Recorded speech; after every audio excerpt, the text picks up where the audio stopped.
Kelly go, Rowdy? Yeah, Kelly FERTEL and Caleb's sister, Sheridan Dressel, came and did a swim clinic for me this past summer, and just a delightful young lady, and I know that she's excited about being here. Holly Hibbott, ISL 14th rated athlete in this event. Here's Flickinger. She's the only swimmer in this field that's rated in the top 10 in the 200 butterfly. And she's had a big slate, Rowdy, because she really does help out the Condors. Not only is she a great 200 butterflyer, but she finished second in the 200 back, first in the 400 freestyle. When you're trying to build a team, you're trying to look for athletes that are like Flickinger that can score, maybe not win every event, but can be in the top 3 or 4 in a bunch of events. And that's so true, Bernie, and it couldn't be more true for Cali right now, because they will be without Melanie Margalis, who swims a lot of those similar events, the 400 IM, the 400 freestyle. So this is where Flickinger's going to have to step up even more. She's the only one ranked in the top 10 in this field, so she should have no problem winning this event.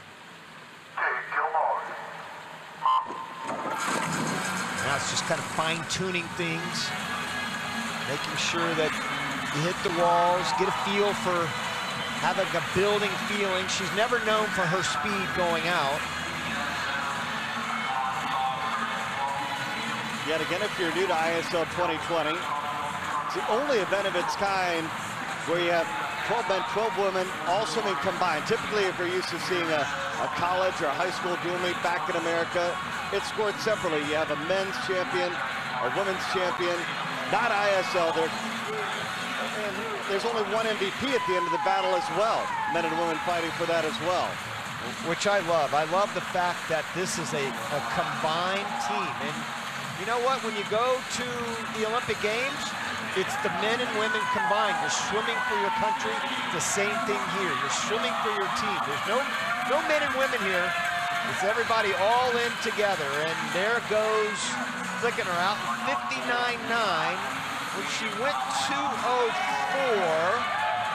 she was out in 59.8. So about the same split going out right here. You might be thinking about the jackpot time rule. It's 4.8 seconds. So if you're behind Flickinger, which I'm going to assume at this point you're going to be, the only way to keep your points is to be inside that 4.8 second range. If not, Hali Flickinger is going to steal your points. 32.1 there, so she has slowed down compared to what she did last week when she went 2:04.1. She was 31.5, so probably just doing enough to win here. She's going to have a busy day, no question about it. Emily Large over there in lane number 1 is doing a great job. Look at her go, as well as Helena GASSON, and they look very good. This is good news here for London. They need to get back into it if they're going to chase for second. Cali Condors, their second win, and there is the jackpot time line. Look at all these points that are headed the way of Hali Flickinger, as well as her teammates' points. 9 points for Flickinger, plus 10 more, a total of 19 points for the win with the jackpot. Boy, that's a great swim for Helena GASSON, who won her best time. Emily Large grabbing third there. They got third and fourth with Large and HIBBOTT. So London did their job of kind of, hey, let's make some noise here, because LA finished second and 7th.